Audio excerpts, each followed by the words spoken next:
In a world where sports have stretched beyond the fabric of reality and podcasts became as common as potholes, there were two guys in Morgantown, West Virginia, who desired to do something different. These two guys came up with an idea to bring real life back to the arena of sports and hopefully be somewhat entertaining along the way. These two guys are certainly no experts, and they are definitely not comedians. They just think they are. This is the Extra Medium Podcast, and here are those two guys. And away we go. Hey, welcome back to the Extra Medium Sports Podcast. We made it to week 2. This is the Extra Medium Sports Podcast. Why is it that? Because we are two plus-size guys living in an extra medium world. Hello, everyone. I am Justin Jackson, sports editor at the Dominion Post. And I'm Matthew Amory, former WVU lineman and state champion at Morgantown High. On the show today, we have football on tap. We've got a lot of football to talk about today. Week 1 of college football, week 1 of high school football. We do have some special guests in the studio today. We have Michael Griffith from the Dominion Post, high school sports writer, and a little bit later on we are going to have Spencer Ripchick, the Dominion Post beat writer for the WVU football team. They will join us here in a little bit. Also today we have challenges once again in play. Matt, what is it? So the $5 challenge is our personal thing. If we can make one another break character or laugh or bust out laughing, you got to pay up $5. Now, this is not just a little hee-hee chuckle. Right. We're going to need you to break character, like an SNL type, get you out of character, laugh and chuckle, maybe even hitting the desk a couple times. Now, I'll tell you, you want to make this really interesting? I do. Okay, so first week we didn't have it, right? We didn't have anyone pay up to $5. Should we roll that over? Well, we should roll it over. We should roll it over because I plan on cashing in here soon. Well, I mean, eventually, if you keep rolling it over, you get it up to like $50 or 60 or 100 or whatever. Then it becomes. It is a challenge then. We have a loaded show for you today. We have lots to discuss, but first, I want to get into some feedback from week 1. Matt, did you hear anything from anyone? I heard some good stuff, good show. Someone told me I sounded like Kermit the Frog, which I thought was interesting, but okay.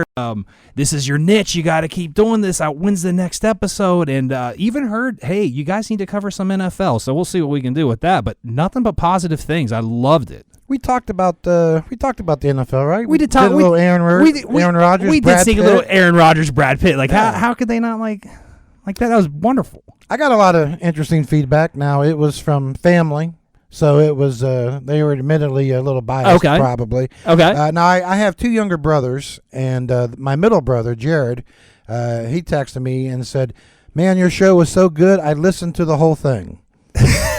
Now, I guess that's good. That's a good sign. That's better than cutting it off after 5 minutes or something. I did get one interesting email, and I wanted to kind of start the show off today with this. Okay, you got my attention with that. I got an email from Bob Sully. From Coach Sully? Coach Sully from here in Morgantown. The people probably know him all around the community. He is a friend of the show, I guess we call him now. Is that the Hollywood lingo? That fits right in the Hollywood lingo. He's Bob a friend Sully? he's a friend of the show. Friend of the show. Okay, that's how we'll refer to it from now on. Coach Sully sends me an email and says, "Hey, Matt was always one of my favorite players, but ask him a question." And here was the question he wanted me to ask. Apparently, back in high school at Morgantown High, you got in a fight out in the hallway that he broke up. Coach Sully Wanted me to ask you about this. Tell the story. What's the story? So this was in the Suncrest Seals days. Okay. Oh, this is middle school. This was middle school, but it was at the time. And this is what a surprise to walk into this. This is a curveball, but I like this. Coach Sully, shout out to Coach Sully. Coach Sully is a wonderful man. He helped develop me as not only an athlete but as a man. But so your boy Matt here, I didn't always have a hard edge, as Coach Rod would say, but there was a little bit of bullying. I was getting picked on. Oh, you were getting picked on. I was getting picked on. I didn't know how to handle it, and let me tell you guys, every day. I mean, I didn't know how to handle it. I didn't know what to do. These problems were, it seemed a lot worse in 9th grade than it does now. But it was to the point I was going home crying, "Mom, these guys are picking on me." And growing up in a single mother household, Mom can only do so much. Say, "Oh, honey, it's okay, baby. You're going to be fine. Sure. You're just my sweet big boy." And Well, like that's cool and all, and it's true, but let's just say fighting was not in my dictionary, not even an idea, something I would really do, even though I was playing football, but definitely didn't have a hard edge. So what happened in the hallway then? So, well, one day I decided enough was enough. Okay. And gym class let out for it's always gym class. Why is it always is gym class? Something bad's gonna Nothing happens bad after English class, right? Not after geometry class. Social studies, right? You should have seen after calculus class. Everything's good after social studies, but gym class, forget about it. So gym class comes out, and I see the two bullies coming at me. And did you jump them? Well, I got my buddies with me too. And okay. So I swang. So it's a little West Side Story. It was a little West Side Story. Okay. We weren't snapping, or there's no when you're a jet, you're the top of the town. There was none of that. This was just throwing a haymaker that landed, and all chaos broke loose. I mean, this is in the hallways of Suncrest Junior High. Coach Solly's running out. There's teachers, I don't even remember their names, running out, and it was kind of a nightmare. But also it was a wonderful lesson to be learned, because the rest of that time in not only middle school but high school, I didn't get bullied. Developed a heart edge. Kind of took that with me to the field. And also, every situation you feel like you're bullied doesn't call for a fight or anything like that. But this one did, immature ninth grader. But shout out to Coach Solly, like you said, a friend of the show, a wonderful man, just a guy who he really coached us up at the Suncrest Seals now. So here's the question I have now. Okay. So this was in the ninth grade. Yes. So this was probably, 28 years ago or so? 25, 26? Let me get the calculator out. Right. Over 25. I mean, a long time ago. Okay, right? well, we'll take that. Long time ago. So the young man you got into a skirmish with, is this someone you're still, or did you become friends with him? Yeah. This is my buddy. And this guy, to this day, I hope he doesn't hear this and say, "Hey, man, it was square up." I might show up next week with two black eyes and say, "Hey, I'm gonna have to explain this." Don't throw him under the bus. Yeah, we're not throwing him under the bus. But, wonderful man. He was a great athlete in high school as well. Didn't really work out for him like we thought it would, but he's a great athlete, great dude. Still friends with him to this day. If I see him to this day, I'd go up and give him a hug. Right. Well, good. So there's a happy ending. Well, at least that's what I'm going to say. I might go and give him a hug and put him into one of those wrestling moves. Put him in the headlock. Put him in the Boston Crab or something. Give him a chop. I'll give him a chop. A Ric Flair. I'll give him a chop and fill it out from there and see where we stand, because this is my side. Who knows what's going on in this? Hey, this is the Extra Medium Sports Podcast. Matt, where can you find us? Hey, you can always find a link to the Extra Medium Podcast at www.dominionpost.com, or find us on social media at Spotify and YouTube. And Matt, just so that the good people know, hit them up with a sponsor plug. The Extra Medium Podcast is proudly sponsored by the Erickson Alumni Center. Whether you're interested in hosting a corporate retreat, a baby shower, or a beautiful wedding reception, we take pride in making every experience a memorable one. We are going to begin the podcast today with Week 1 reactions from high school football. And just to give you a quick roundup here, Week 1, Morgantown High beat Parkersburg 44-7. Let's go Mohegans. University High beat Musselman 40-21. Any reaction there? Oh. No? Okay. All right. Brody Keeler had 5 touchdowns for University High. Cameron High beat Clay-Battelle 22-16. And Hampshire beat Preston High 40-20. A quick look up of the games in Week 2. Morgantown traveling to Jefferson. Hey, Morgantown traveling to Jefferson. This is going to be a game. Morgantown, we call this, I don't know if I should say this, but this is good eating for us. Yeah. Okay. I'm so excited. I can't focus on Morgantown, but man, they got weapons. Oh, I'm excited for them now. Parkersburg South travels to University. These are all Friday games, by the way. Preston at North Marion. That's a 7 o'clock game. And Frontier, Ohio will travel to Clay-Battelle for the Seabees home opener. That is also 7 o'clock on Friday. And before we bring in our high school sports insider, Michael Griffith, Matt, I've got to tell you a story. Oh, yeah. I was at the Cameron Clay-Battelle game last Friday. Okay. 22-16, final score. 2 very evenly matched teams. Cameron was the state runner-up in Class A last year. Clay-Battelle had just missed out on the playoffs last year. And in the course of the off season the following year, Cameron lost a lot of good players from that team, so they came down a little bit. Clay Battelle vastly improved, so it was kind of very two evenly matched teams. But there was a story. There was a play that I witnessed in that Clay Battelle game. I got to talk about, but I want to be very careful, and I also want to kind of tap into your Hollywood knowledge here. Okay. Because when you watch a football movie, whether it's about a player or a game or a team, there's always that Hollywood exaggeration. You know what I mean?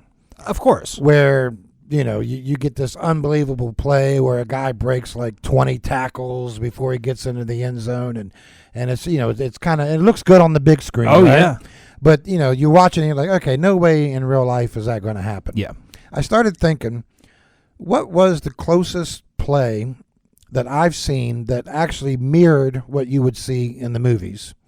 What I came up with, and WVU fans will know this play by heart, it's the Quincy Wilson play against number 2 Miami, 2003, if I'm not mistaken. Oh, what a play. Yeah, at Miami. At right? Miami. Yeah. Almost upset him. That was a Friday night game, wasn't it? I believe it was a Thursday or Friday night game. Yeah. That was with Jeremy Shockey and all them guys in Miami. 2 minutes left, or 2 minutes and change. Kellen Winslow. Kellen Winslow. Well, he Jeremy made the Shockey. fingertip catch, but we'll get back into that in a second. There's like 2 minutes and change. West Virginia's driving. Rasheed Marshall throws the screen pass out to Quincy. Catches the ball behind the line of scrimmage. Gets tied up, right? Breaks, kind of shakes a couple guys. Gets down, 10 yards down the field. And then that's where the magic happened, right? Boom. I am getting goosebumps just thinking about that. Was it Brandon Merriweather he ran over? I believe it was Brandon Merriweather, who ended up having a decent NFL career, Sure. I believe. I think he was like a high draft pick, right? Yeah, high draft pick, yeah. But he was a bowling pin at that time. And Quincy flattened him. Quincy flattened him. And then marched into the end zone. And bam, West Virginia has the lead late in the game against number 2 Miami. Miami was actually Miami back then. This was a tough Miami team now. Now, if you could just stop the story there, it's a fantastic story, right? Oh, yeah. Not so, though. Obviously, there's still 2 minutes left to go in the game, and as West Virginia fans know, 2 minutes later, Miami marches down the field and wins the game. Like you said, that fingertip catch, that layout fingertip catch. I mean, I think that was 4th down. Was that a 4th down? I believe play? it was a 4th down. And so, obviously, in the span of those 2 minutes, 2 minutes and change, you went from the highest of highs to the lowest of lows. And it was kind of happened in a short little 2 minute, 3 minute span. Well, I've got a story sort of along those lines, but it happened on one play. This wasn't a 2 minute and change kind of moment. This was one play, and it was one of the most unbelievable plays I've ever seen. And I want to set it up here, and I want to be very careful on how I tell the story, because at the other end of the story, we're talking about a young man who's a junior in high school. Sure. So he's 15 or 16 years old, probably, I'm guessing. And in real life, he's processing this moment in real time. But so I want to set it up here. Cameron won the game 22-16, and that's the score of the game late in the fourth quarter. 4 minutes and change.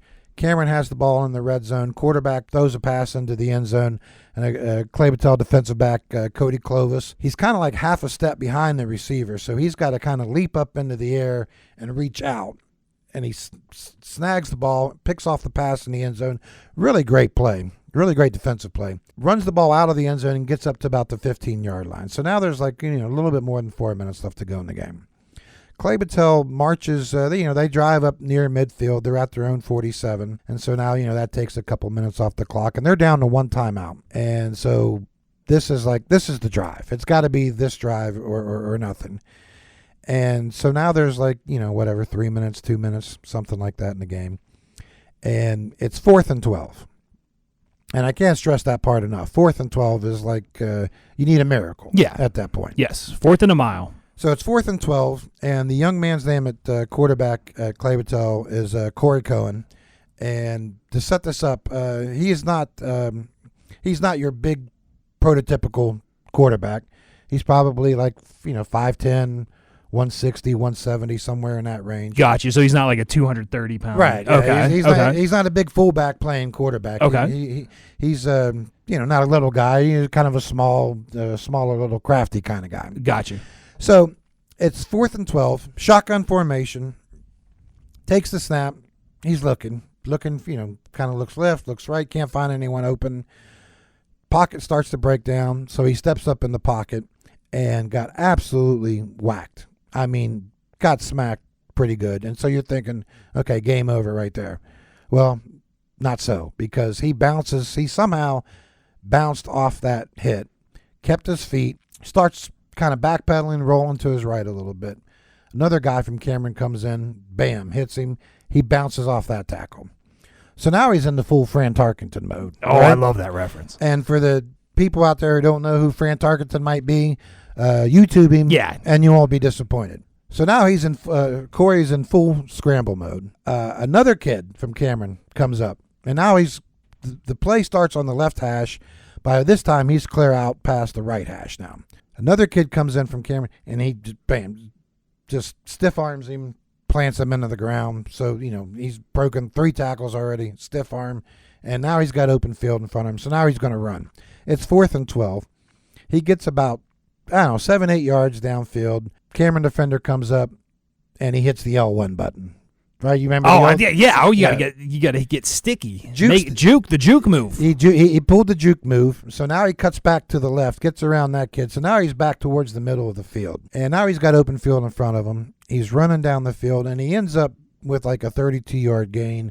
Probably ran like 50 or 60 yards to get those 32.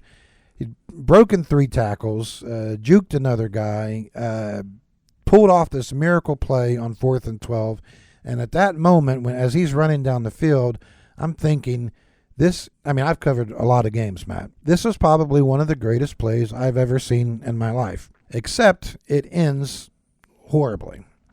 He gets down to about the 21-yard line, and he gets kind of caught from behind, and then another guy kind of jumps on, and his body gets twisted, and the kid from Cameron comes up from behind and punches the ball loose. And it all just happened so quickly. When I first saw the play in live speed, I thought maybe he was trying to pitch it back to a teammate. Asked around later, a guy from Cameron ended up punching the ball out.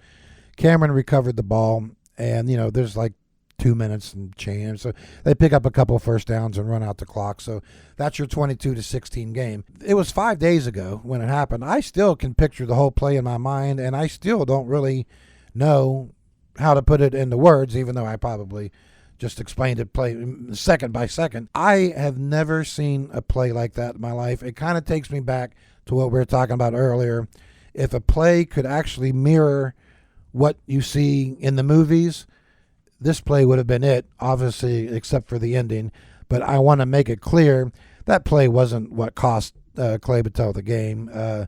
Even the Clay Battelle coach afterwards said, hey, we couldn't run the ball in the second half. They had 4 trips into the red zone earlier in the game and only got 1 touchdown. There were so many other moments in the game that made a difference in the game. But, Matt, I'm telling you, this moment, it was the most unbelievable play I think I've ever seen from a high school game as far as just the individual effort that it took on 4th and 12. And it went from that to being this obviously disappointing moment for the kid, for the team, because you're at the highest of highs 1 second, you snap your fingers, and you're at the other end of the spectrum. I'd never seen anything like it before. And to hear you talk about it and just how many games, if you had to guess, how many high school games have you seen? I don't know, probably close to 300. And this is one of the top plays, and to see the excitement you were talking about, shout out to the kids, shout out to Corey Cohen. I mean, it was an unbelievable play. Yeah, doing everything he can for his team to win. I'm confident the kid's going to bounce back and have a wonderful season. I believe in him, and I love what I hear from him, and I like to check him out. I like to watch him more than what I was originally planning on. So get a little excited. Yeah, I'm getting excited over here. I'm getting hyped up. All right, now it is time to bring in Michael Griffith. Michael, reactions to Week 1, lots of action. Just kind of want to get over some of these games here real quick. Yeah. Once again, Morgantown is at Jefferson. Correct. Jefferson is 0-1 on the year. They lost to Spring Mills 14-0. Mm-hmm. There's no shame in that. Spring Mills is one of the best teams in the state. Parkersburg South travels to University. Parkersburg South is 0-1. Mm-hmm. They lost to Wheeling Park 23-7 in Week 1. Preston goes to North Marion. North Marion 1-0. They beat up on East Fairmont 27-7. And Frontier, Ohio travels to Clay Battelle, and Frontier is 1-1 on the season. Michael, your take on week one? Maddox Twig from Morgantown High made a big first impression. They beat up on Parkersburg. What did you think about week one? Yeah, I think the Mohegans did exactly what they were expected to do. Maddox threw an early interception. I think it was only the second play of the game, but in hindsight, when you look at it, it could have been the best thing that ever happened to him because he responded really well, settled in, calmed down after that. And for a sophomore, 15-year-old kid to do that and come back and play the way he did, accumulated over 300 yards of total offense, threw a couple touchdowns, had a big 67-yard rushing touchdown. Really, really showed what he can do for the rest of the season. Matt, you saw Maddox, right? Week one, you saw him play? Absolutely, I saw him play. What do you think? I thought it was a wonderful showing. I'm going to touch on this later, but the interception early, you have the whole entire offseason people patting you on the back when you get your first scholarship offer, letting you know how good you are. How are you going to react when controversy hits? Mm-hmm. And controversy hit, and it hit quick. It could have gone either way. Absolutely. We were talking about this earlier, Michael. But it could have gone either way. It went the way it should have for the Morgantown High Mohegans. Also, Michael, it looked like they had more weapons than just Maddox out there. Yeah, and we talked about this in the first episode, right, that they were a quarterback at Morgantown High was equipped to finally do a little more with the ball, and we saw that. Their offense was – they had 4 wide, I think, in a few plays, and they were all running routes that were 10 yards down the field, I think. But, yeah, you're right. I mean, Jaden Smalls really impressed me. We talked about this earlier before we started recording today. They might have 2 wide receivers that might run 4 or 5 40s. Oh, I love Jaden Smalls and Carter Cooper. I mean, those guys are just really, really quick. I think Smalls only had 3 or 4 catches, but he had like 130 yards and 2 or 3 touchdowns. Like, he's a really good player. He missed a lot of a big basketball player too, but he missed a lot of athletics last year due to like some kind of injury. I'm not 100% sure what it was, but it looks like he's healthy. I mean, he's doing well. Took a few hits as well, and I think the Mohegans will definitely continue to make some noise if they can stay healthy. Which kind of brings me to my question, Michael, because I'm interested in your take on this. Obviously, week one, anything can happen, and it's hard to judge a team by the first week of performance. But I'm going to ask you to do just that. Morgantown High, the real deal, or is Parkersburg just really struggling? Yeah, somebody actually, it was like, I think it was during the game, I was tweeting some of like the live scores, and someone texted me and said, what's going on with this game? Is it Morgantown? Is it Parkersburg? And in my mind, it was a little 50-50 at first. Parkersburg's a good program. I mean, we all know that. They're one of the best fields to go play football at it, go watch the game. Historically have won in the past, but, maybe a little down the last few years. And it's kind of a little opposite with these programs. Morgantown's been on the up and up every year. They've won more games consistently every season since Beiser's been here. So, yeah, I just think you kind of saw 2 teams that are historically rich that are just kind of headed in 2 different directions right now. And I think that game reflected that storyline. Yeah, I'm glad you pointed that out because from just my experience from covering around the state, I have a hard time, I don't know what's the word. I have a hard time understanding how Parkersburg High is struggling. Yeah. Well, you also see the success of Parkersburg South athletics in the past, 5 to 7 years. Not even football, basketball and soccer. Just girls soccer. There's a bunch of sports at Park South that have been on the up and up and that's not to say that they're, whatever is going on down there. It's just how it is in some areas, But yeah, I think that's one big thing because you're right. Even when I was in high school 15 years ago, like Parkersburg was strong in every sport. Right. It seemed like every sport. Morgantown Parkersburg played in the 2000 state championship. That was a great game. You were there. I heard something about that game. I heard it was pretty good. Did you? Were you at WVU at that point? No. Hey, I got the ring. I got the ring on. All right. So my family, I have family in Belpre, Ohio. Okay. And which is right across the river from Parkersburg, and even my Meemaw and Peepaw, they were like, "Oh, honey, it's going to be a very hard game for you." But so that made it personal. But those Parkersburg teams could play. Well, they had the best quarterback in the state at that time. Was it Kimes? Yeah, Mark Kimes. Who was also a wonderful punter. Right. Which also makes another point. Our boy Maddox Twig can punt the ball too. Yeah, anyway. He kicked about a 50-yarder, I think. And when he lined up to punt, I was like kind of confused as what was What was going on there? But then I was standing actually like on the opposite side of the field that he was kicking towards me. And man, when he kicked that ball, I thought I was going to be able to catch it all the way where I was. It was a boot, man. Was it a quick kick or was he the punter? It was a punter. He lined up. I mean, he lined up and took the snap, caught it, and let that thing fly, man. I think Ben right here standing beside me with two. He could probably tell you that it was pretty impressive. We've got other action here. Parkersburg South at University. University week 1, 40-21. They went on the road to Musselman. Yep. Traveling to that Eastern Panhandle is never easy. Because you don't get back until like 2:00 in the morning. But 40-21, University High. Brody Keeler was the story, right, Michael? Yeah, 5 total touchdowns. I think maybe like 150 plus yards of all-purpose yards. 4 touchdowns on the ground, which for me stood out because last season he only had 7 total in all of the games that he played. So he's going to surpass that? Yeah, I mean, I would hope so, but I think that shows his improvement, but I also think that might show the improvement of their offensive line a little bit too, right? I showed Matt actually a clip earlier of Brody hitting the hole of one of his touchdowns and just the quickness that he had to stop on a dime when he saw the hole in the line and he made the split decision to run through it. It looks next level. I mean, it's really impressive. It's next level. Hezzy, boom to the whole north-south. Get the band ready. Yeah, it was really impressive. It was very nice. I was also saying, get the band ready. Get the band ready.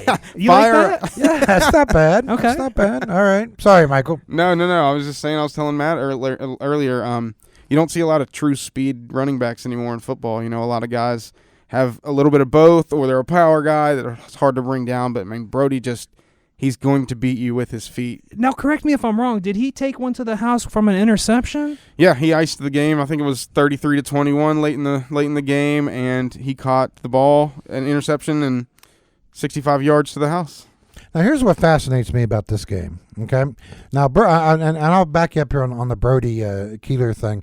I saw him last year when he was a freshman. And, of course, when you're a freshman.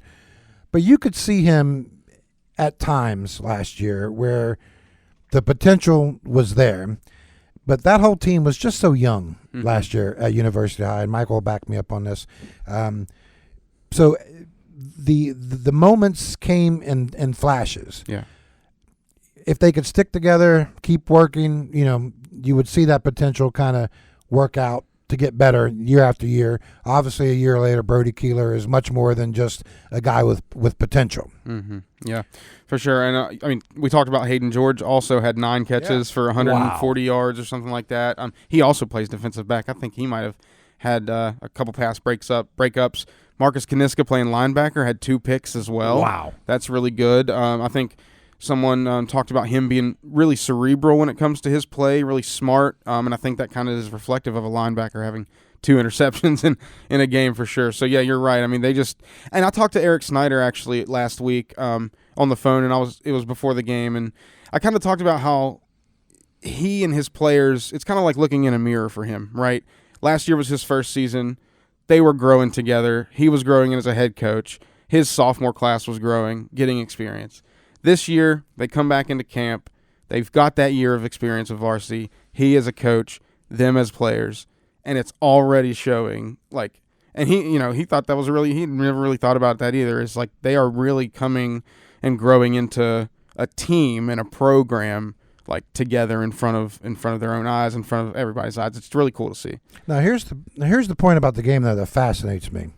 So you had 61 points total, right? They probably hit the over, right? Oh, yeah. University High scores 40 and still punted the ball 5 times. Yeah. How do you do that? Yeah, well, I guess you got to praise the Musselman defense a little bit, I would say, 5 times? 5 times. That's... Yeah, that's pretty impressive. But, I mean, and your own defense for getting the ball back, I guess, that often too, right? So. But here's the story, right? Right. When the University High punting the ball, they've got a Division I punter. That's their guy. Yeah, they're not always going to be upset about having to kick the ball away, right?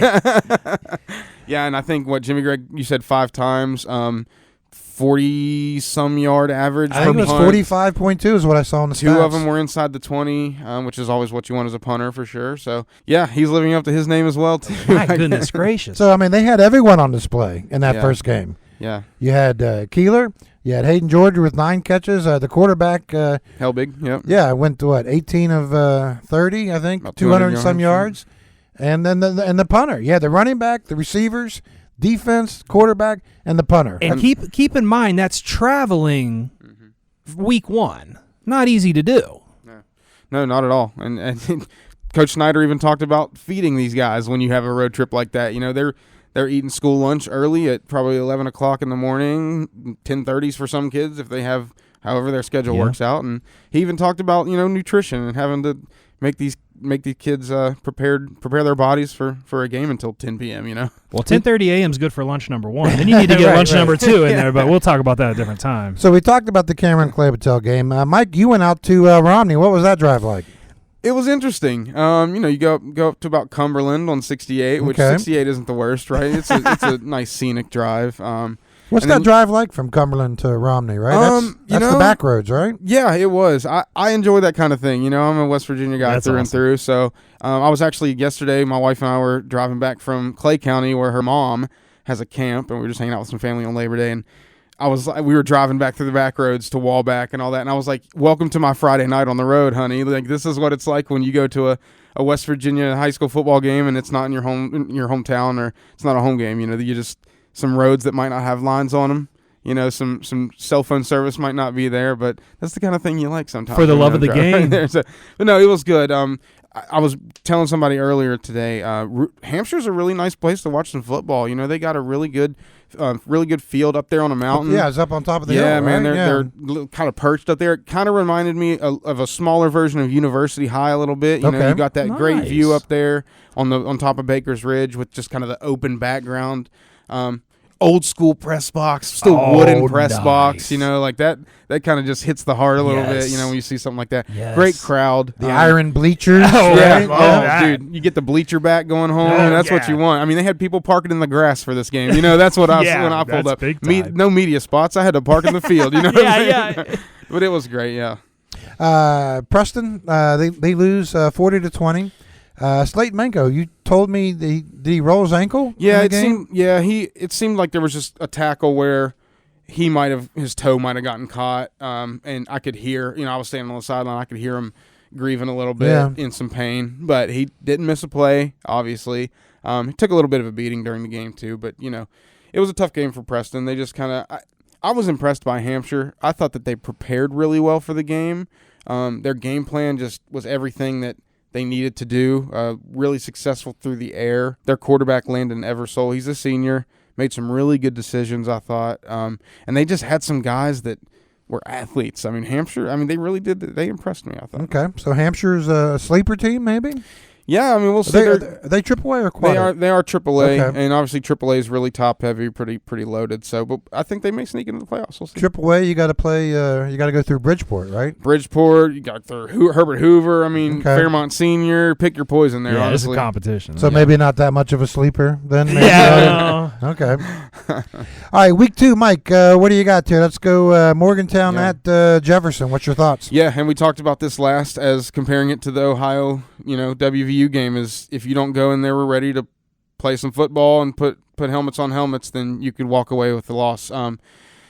It'll be interesting. I'm really excited. This is Morgantown's first true EPAC road game, right? They're Eastern Panhandle team now, and they'll be going there 3 times. This is a good first test. I said last week, Jefferson is one of those teams. You have these teams in every single sport around the world that they win games every season they're not supposed to.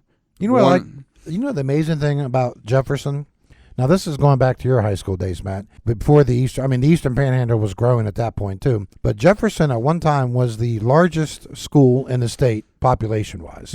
They unconsolidated, and right, their school got cut, and it formed Washington, right? Oh. So I don't know. Is it unconsolidated? I don't know what the word. It is now. So Civil War. I don't know. they take a portion of Jefferson's enrollment, turn it into the new Washington High School, which I think was a couple years ago, 3 or 4 years ago, they became a school. It's been a little bit longer than that. Okay. And now Jefferson is still they're one of the biggest schools in the state still, Yep.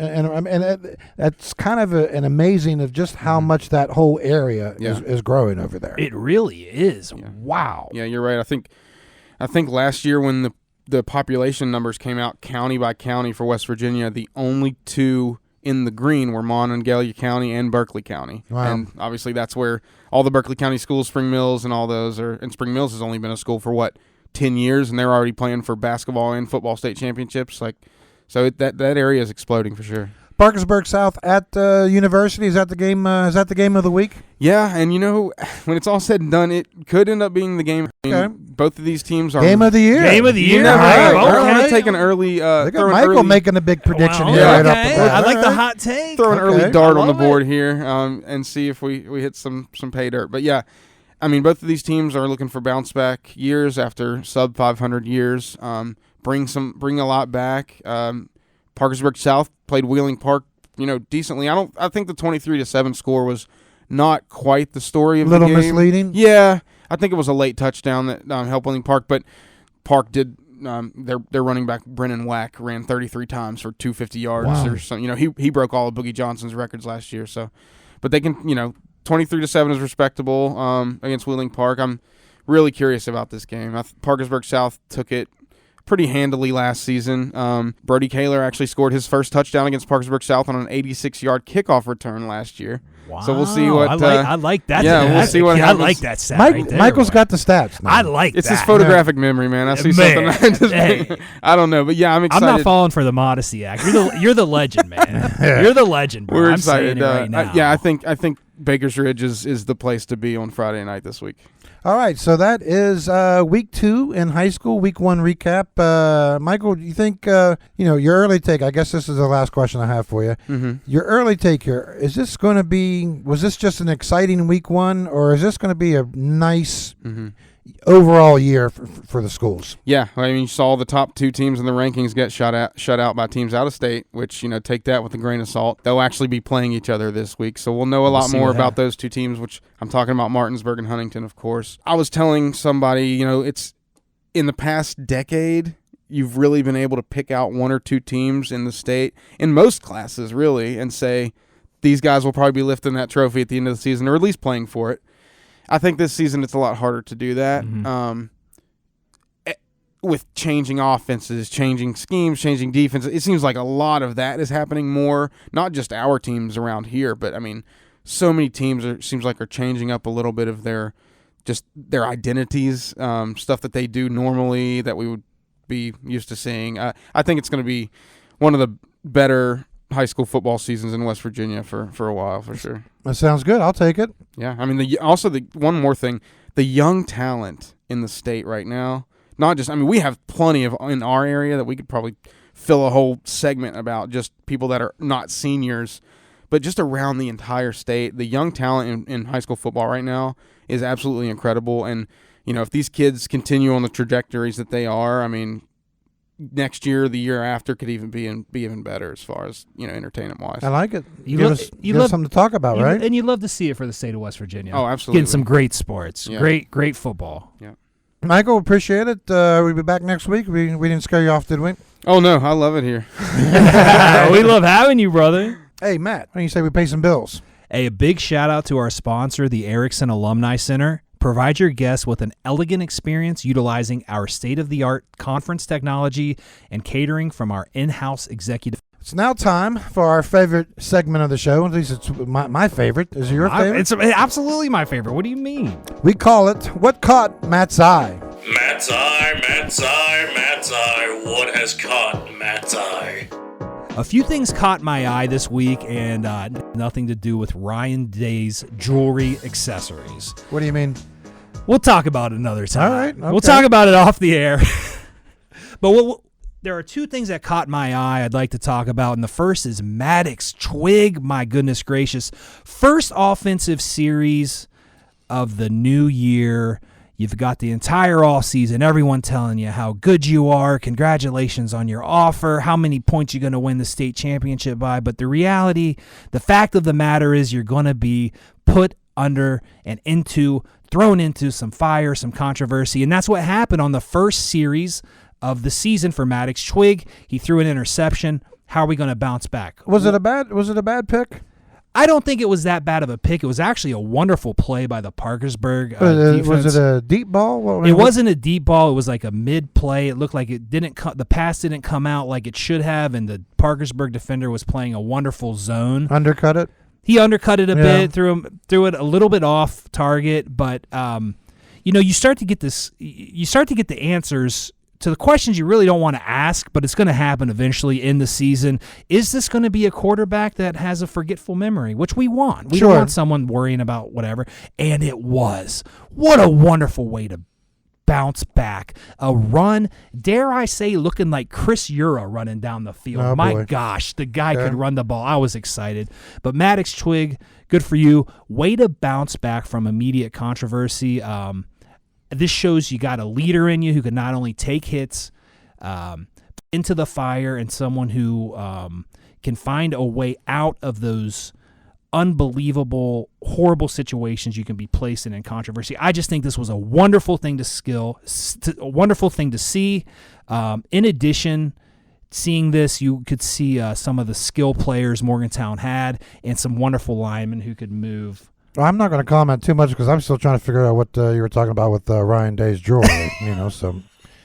Well, so what else you had another one, right? Yeah, I got another one on here. So Brody Keeler, the University High football player with sophomore with 5 touchdowns, and I have to say, I'm sorry, I was not familiar with your game. But I am now, and I think this is going to be wonderful for the community, not only to take 4 to the house on the ground on offense, but to take 1 to the house on defense, rocking a pick 6. But Michael was showing me a play before, and this guy had some hezzies and hit the hole with he looked like a next-level player out there. He looked like a scat back, which you don't really see as much, a guy who can move quick, agile, and plays educated football out there. Well, he's a wrestler by nature. Well, these wrestler guys, can I tell you the story about my wrestling experience? Sure, go ahead. I thought I was a tough guy, and this is Anthony Fucello. Shout out to Anthony Fucello. He was a wrestler for one of our teams. I was into the professional wrestling, and so you say this Brody's a wrestler. Anthony, I thought I could wrestle him, and he turned me into a human pretzel. Now, was he bigger or smaller than you? We're about the same size. All right. But I couldn't tap out. Both my contacts fell out, and I had all my strength used against me. I will never mess with a wrestler again, and that even gives me more respect for Brody. And from what I hear, he's a pretty darn good wrestler. Oh, yeah. Won a state championship last year, 165. His father was a wrestler at WVU, and, of course, his older brother is now wrestling at WVU, a 4-time state champion. So we're talking about 5 state championships already in the Keeler family, and he's still got 3 more years to go. Well, hey, Maddox, Brody, congratulations on catching Matt's eye. I'm very excited to see both of you perform at high levels this season. And too early for Mohawk Bowl? It's too early. It's too early, yeah. It's never too early. No, I'm just kidding. All right, Matt, it's time to start talking about some college football now. West Virginia, a Week 1 winner against Robert Morris, 45-3. It's time to bring in Spencer Ripchick from the Dominion Post. Spencer, welcome to the show. And what do you like to be referred as? Insider, college football beat reporter? What's the term? Well, thank you for having me, first off. And I don't know, I like to be described as just the Dominion Post football reporter for West Virginia, or I cover West Virginia football, West Virginia athletics, anything like that. But, like, you can also catch my work all over West Virginia through Ogden or anything like that. Did you get all that, man? I got all that. Hey, and also, a big welcome to Spencer. I got to talk to him a little bit, and good dude. We're happy to have you on here, my friend. Yeah, thank you so much for having me. So, Spencer, we got West Virginia, Week 1 winner, 45-3 against Robert Morris. That was kind of probably what a lot of people expected, although first half it's only 10-0, so there's really kind of a story of 2 different halves in that game. What was some of your biggest takes from the Week 1 win? Yeah, well, I don't want to toot my own horn or anything, but I predicted the score to be 45-10, so I was only seven points off. Well, it kind of started off super sloppy. I mean, they fumbled the ball. A couple on the opening drive actually looked really, really good. They marched right down the field and scored a touchdown. but then they just like fumbled the ball all over the place. They had promising drives again, but then they ended with fumbles. But overall, I think the offense looked really good. I think Nico Marchial in his first start for West Virginia as the full-time starter looked really, really good. He was 17 for 20 at passing, threw for like 200 yards, had a beautiful deep ball to Cam Vaughn, who is emerging as the number one wide receiver, just like he was at Jacksonville State. And then the defense, honestly, I think flew under the radar with all the other storylines with Rich Rodriguez coming back and Nico being named the starter. They held Robert Morris to like 100 yards and had a dominant day all day. And the special teams, I think, highlighted by Preston Fox. I think he was really good in the return game, and I think eventually he's going to break one for a touchdown this year. Preston Fox, there you go. Hey, that's a good name right there. He's a Morgantown High guy. Do you know that? Morgantown Mohegans. That's my. How did I know that? Yes, I knew that. All right. Come on. Spence, I got to ask you. So Nico gets named the starter. If you go back to the conclusion of the spring game, if you're a betting guy, I don't know if you are or not, but if you're a gambling kind of guy, wasn't Nico sort of like the general consensus, the odds-on favorite to be the starter? Yeah, I thought right after the spring game, I mean, even before the spring game, I thought Nico was going to be the starter. I mean, there was a lot of people who predicted that Jalen would be the starter. I mean, if you look at the college football game, Jalen is the quarterback for West Virginia. And if you looked at the betting odds before the season, the passing props were all Jalen Henderson.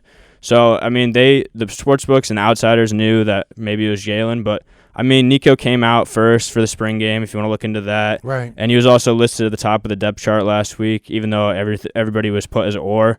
So if you looked at it that way, and Rich said all through like camp and stuff that he was the most experienced guy on the roster, so he picked up things a lot easier. Yeah, I just think that he was going to be the guy no matter what, and I'm not surprised that he was the guy. Nico was the guy. Nico's the guy. What'd you think? I think great game. You know, it started slow as expected.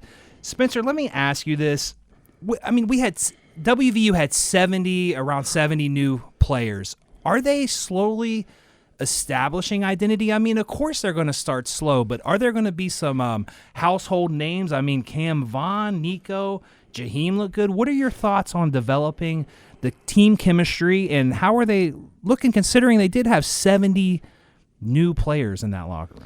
Yeah, I think Rich's strategy throughout the whole camp was to play as many guys as possible, and I think a back end part of that is because of the transfer portal. And if you don't play, like, say for the quarterbacks, if you don't say like, oh, they're all rotating starting reps, then those guys will jump ship and go to someplace else. I think Rich did a really good job and was super impressive of that, keeping all 6 or 7 quarterbacks through the spring and through the summer, because they easily could have jumped in the transfer portal. But just giving them all reps, I think, provided them an opportunity to, oh, maybe one day I'll start.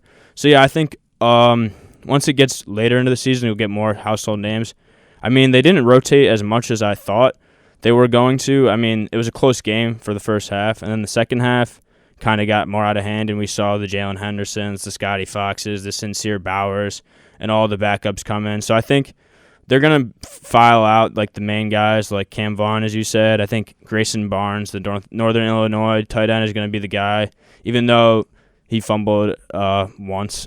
But he's still going to be the guy. And then Reed Carrico, Chase Wilson on defense, Hammond Russell, those are all probably going to be the big guys. Cam Vaughn is a player. Man, I like him. Cam Vaughn is a player. And when you got someone who can stretch the field vertically, now I may or may not have been an offensive lineman, but that means that running game's going to open up in that zone blocking scheme for Jaheim White, who I think had a quiet, 90-something yards, but still looks solid, and that running game is something that's going to travel well.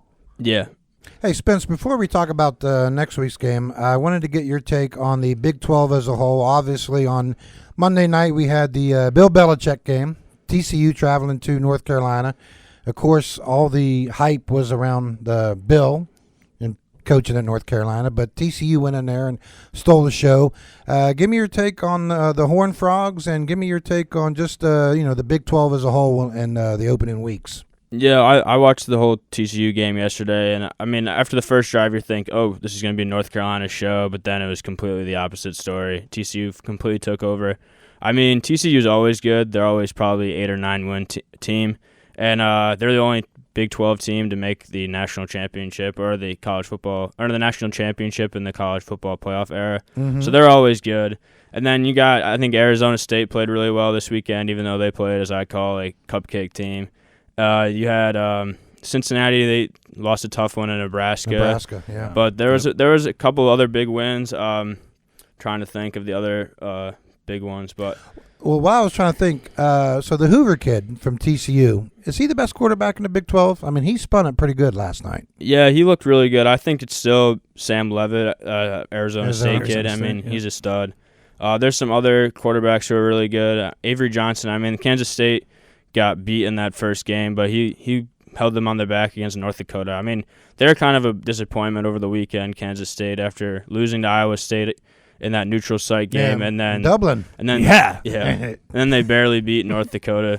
But I think also Rocco Becht of Iowa State is also a really good quarterback as well. So there's still there's still a heavy quarterback league. I was just going to mention Rocco Becht, of course, because Spencer, you probably know he's got the WVU ties with his dad. So anytime you can talk about Rocco, right? The Becht family. I love me some Anthony Becht, man. That guy can play some tight end now. That guy can play some football. Did you ever get to know him and meet him? I got to meet him once or twice, but just as a kid, this guy was larger than life. Right. I mean, this guy was the Rock before the Rock. First round draft pick, New York Jets. I think that's top it. Yeah. 10. I think top 10.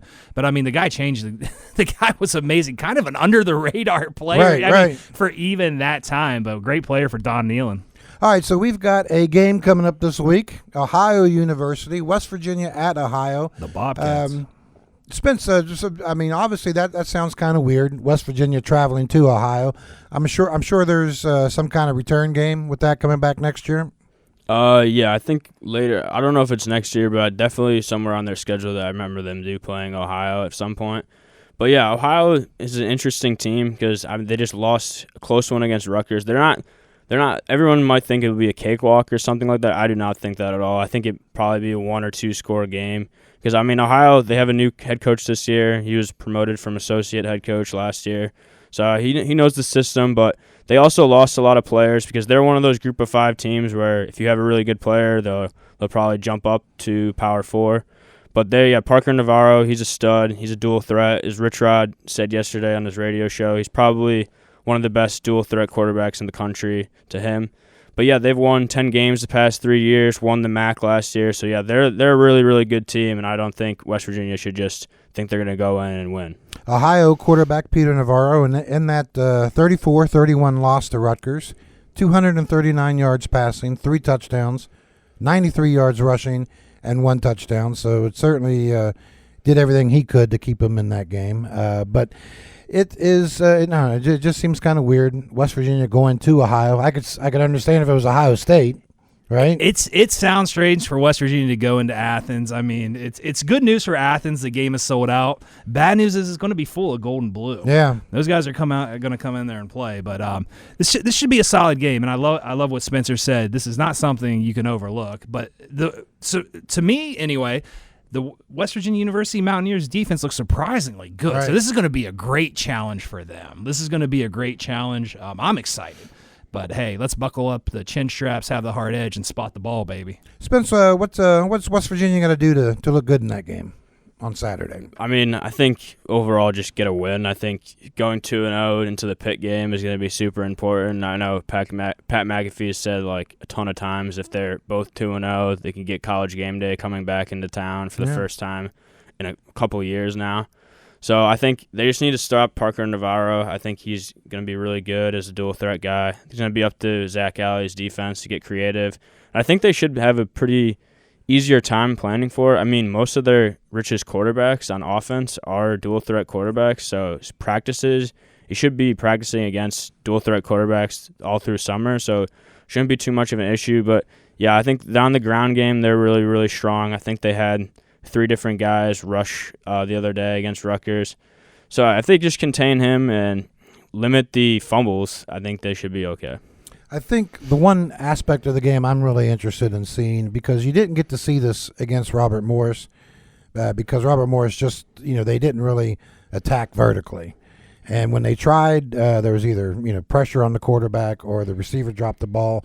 So we just don't know if that West Virginia secondary is good. I mean, obviously they've struggled in the secondary in recent years, and they didn't get tested in week 1. Obviously, I think Ohio and Navarro can be a team that can test them a little bit. So I guess the one thing that we'll find out, I'm interested in, is that, is that secondary any good or not? Yeah, I think that's a good fair point. Robert Morse, they threw the ball to the receivers, and sometimes they were open, but they literally hit them in the chest, and the ball just fell out, like you said. But yeah, I think West Virginia's secondary is going to be pretty good. Fred Parrott, they have a bunch of Jacksonville State guys coming back, and most of them are really good. But it's going to be interesting to see how they work in Zach Alley's defense. I know Zach loves to blitz, and he loves to blitz the secondary guys all the time. So hopefully they back up and cover when they're trying to go deep. And then if you go there and get a win, who's Pitt got this week?